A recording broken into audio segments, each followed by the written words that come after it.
नमस्ते दोस्तों मित्रों, मैं कर्तिका पब्लिकेशन का लेखक अनिल सिकवाल एक बार फिर आपका ऑनलाइन यूट्यूब चैनल भाग्योदय अनिल सिकवाल पर आपका एक बार पुनः भव्य अभिनंदन और स्वागत करता हूं।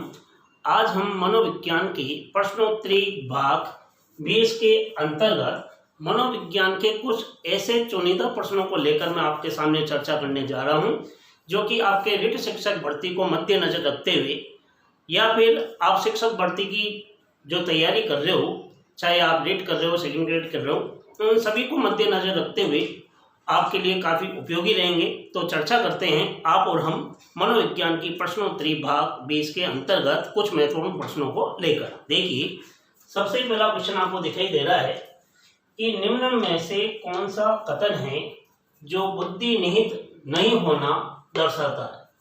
यानी कि इनमें से ऐसा कौन सा शब्द है या कथन है जो बुद्धि की सार्थकता को नहीं बताता है। तो पहला ऑप्शन है सामंजस्यता, आलोचना, तात्कालिक समझ या कोई नहीं। तो सीधी सी बात है, बुद्धि की निहितता को जो नहीं दर्शाता है, सामंजस्यता है तो इसका मतलब बुद्धि है, आलोचना है तो भी बुद्धि है, तात्कालिक समझ है, कोई समस्या आती है और कोई भी उसका समाधान करता है तो भी वो क्या बुद्धि नहीं है। इसका मतलब इनमें से कोई नहीं जो उत्तर होगा वो बिल्कुल क्या माना जाएगा, सही। तो डी आंसर क्या होगा, बिल्कुल करेक्ट। क्वेश्चन नंबर 2, बुद्धि का विचार सर्वप्रथम किसने दिया था। पहला ऑप्शन टर्बन ने, दूसरा विने ने, तीसरा गाल्टन ने और चौथा स्पेयरमैन ने। तो बुद्धि के बारे में सर्वप्रथम जो चर्चा करने का श्रेय है वो दिया जाता है गाल्टन ने, जिन्होंने बुद्धि के बारे में सर्वप्रथम चर्चा की। तो क्वेश्चन नंबर सेकंड का आंसर होगा सी, गाल्टन। क्वेश्चन नंबर 3, श्रवण संबंधी विकार कौन सा है। ऑडिटरी प्रोसेसिंग डिसऑर्डर वाला, दूसरा डिस ऑर्थोग्राफिया, तीसरा ऑप्शन विजुअल परसेप्शन और चौथा ऑप्शन डिस्फेजिया। तो श्रवण संबंधी जो सुनाई संबंधी जो विकार होता है वो ऑडिटरी प्रोसेसिंग डिसऑर्डर के अंतर्गत आता है। इस आधार पर ए आंसर क्या होगा, तीसरे के क्वेश्चन का आंसर ए बिल्कुल सही माना जाएगा। क्वेश्चन नंबर 4, डिस्ग्राफिया का लक्षण है ए पठनीय लेखन, स्वयं से बात करना, शब्दकोश का अभाव और लेखन सामग्री कागज के नजदीक पकड़ना। तो डिस्ग्राफिया का जो लक्षण है वो होता है शब्दकोश का अभाव होने पर आप क्या हो सकता है, डिस्ग्राफिया के दोष से अंकित हो सकते हो। तो सी आंसर क्या होगा, सही होगा। क्वेश्चन नंबर 5 की बात कर रहे थे कि निम्न में से कौन सा अधिगम दिव्यांगता का कारण बन सकता है। सांस्कृतिक विभिन्नता, शिक्षक की योग्यता, शास्त्रियों की उदासीनता और प्रसव पूर्व दवा का उपयोग। तो यदि अधिगम की दिव्यांगता की यदि बात करें, या दिव्यांग का मतलब आप समझ गए होंगे विकलांग। अब चीज आती है इसमें कौन सा कारण हो सकता है। सांस्कृतिक विभिन्नता होती नहीं, शिक्षक की योग्यता दिव्यांगता कारण नहीं होती, यदि कोई साथियों की उदासीनता है ये भी नहीं हो सकती, यदि प्रसव पूर्व दवा का कोई उपयोग कर दिया जाए तो हो सकता है। तो उसमें दिव्यांगता का क्या हो सकता है, आवलीभूत हो जाता है। तो डी आंसर क्या होगा, यहाँ सही माना जाएगा। क्वेश्चन नंबर 6 काफी इंपॉर्टेंट है, कई भर्ती परीक्षाओं में पूछा भी गया है।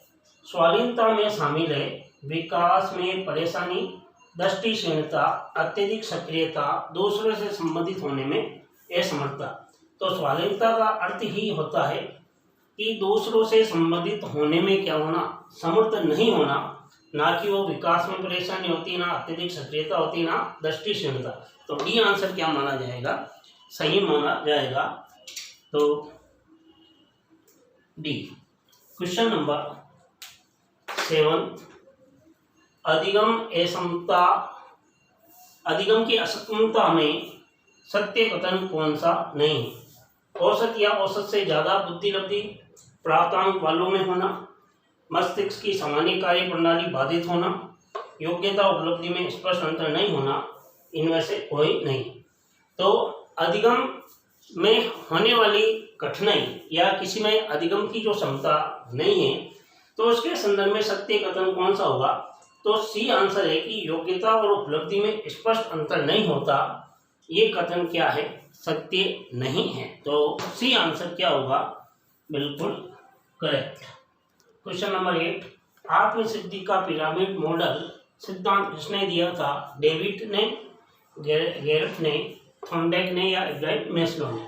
तो आत्मसिद्धि के पिरामिड के सिद्धांत की यदि हम बात करें तो वो देने वाला कौन था? इब्राहिम मैस्लो, जिसके सिद्धांत को अभिप्रेरणा में पदानुक्रमिक का सिद्धांत भी कहा गया या सोपानों का सिद्धांत भी कहा गया, उसे पिरामिड के सिद्धांत के नाम से भी जाना गया। तो डी आंसर यहाँ क्या होगा? सही माना जाएगा। अब चीज आती है, आखिर यह आत्मसिद्धि पिरामिड मॉडल होता है क्या है? इसमें क्या होता है कि व्यक्ति की या कोई भी जो अधिगम करता है उसकी इच्छाओं के बारे में, यानी कि निम्न कोटि से उच्च कोटि की ओर। क्वेश्चन नंबर 9, स्नेह प्राप्त करने की इच्छा अभिप्रेरणा के संदर्भ में क्या है? अर्जित अभिप्रेरक है, स्वाभाविक प्रेरक है, कृत्रिम प्रेरक है या नकारात्मक प्रेरक है? तो स्नेह प्राप्त करना एक क्या है? हर व्यक्ति का स्वाभाविक क्या है? प्रेरक है। वो क्या करता है? वो ये चाहता है कि सबका उसे क्या मिले? स्नेह मिले। ये उसका क्या है? स्वाभाविक प्रेरक। तो बी आंसर क्या होगा? सही माना जाएगा। क्वेश्चन नंबर 10, अभिप्रेरणा के संदर्भ में प्रयास क्या है? आवश्यकता है, उपलब्धि है, चालक है या मूल प्रवृत्ति? तो अभिप्रेरणा के संदर्भ में जो प्रयास होती है वे चालक से संबंधित होती है। तो सी आंसर क्या होगा?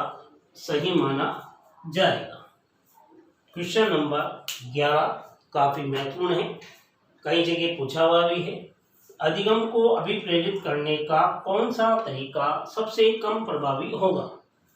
मिलजुल कर काम करने की प्रवृत्ति, पुरस्कार, प्रवृत्ति को रोचक बनाना, बच्चों के अनुभव से जोड़ना। तो अधिगम को अभिप्रेरित करने का कौन सा ऐसा तरीका है जो सबसे कम प्रभावी है? तो सीधी सी बात है, मिलजुल कर काम करना ये तरीका प्रभावी है, कम नहीं रहेगा। तो ये आंसर तो होगा नहीं। सी है प्रवृत्ति को रोचक बनाना, तो ये आंसर भी नहीं होगा, क्योंकि प्रवृत्ति रोचक होगी तो स्वतः ही बालक सीखेगा। बच्चों को अनुभव से जोड़ना, ये भी अभिप्रेरणा का प्रभावी तरीका है। इसका मतलब पुरस्कार हो सकता है, पुरस्कार दिया जाए लेकिन वो प्रेरित ही नहीं हो, तो ये थोड़ा सा क्या माना गया? प्रभावी तो है लेकिन सबसे कम प्रभावी माना गया। किसको? बी, पुरस्कार को माना गया। तो आज आपने और हमने मनोविज्ञान की प्रश्नोत्तरी बेस के अंतर्गत मनोविज्ञान की कुछ ऐसे महत्वपूर्ण प्रश्नों को लेकर आपसे चर्चा की, जो कि लगभग शिक्षक भर्ती परीक्षा की जो प्रतियोगी है, जो तैयारी कर रहा है, उसके लिए काफ़ी सफलता दिलाने में ये क्वेश्चन हो सकता है, मेल के पत्थर हो सकते हैं। तो संभवतया ये वीडियो यदि आपको अच्छा लगे तो इसको ज़्यादा से ज़्यादा क्या करें? लाइक करें। मेरा पहली बार जो ये वीडियो देख रहा है तो मेरे यूट्यूब चैनल भाग्योदय अनिल सिकवाल को सब्सक्राइब करना नहीं भूलें।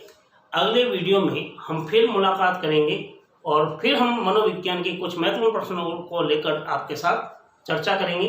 तब तक आप अपना ख्याल रखिए और निरंतर अध्ययन करते रहिए। जय हिंद, जय भारत।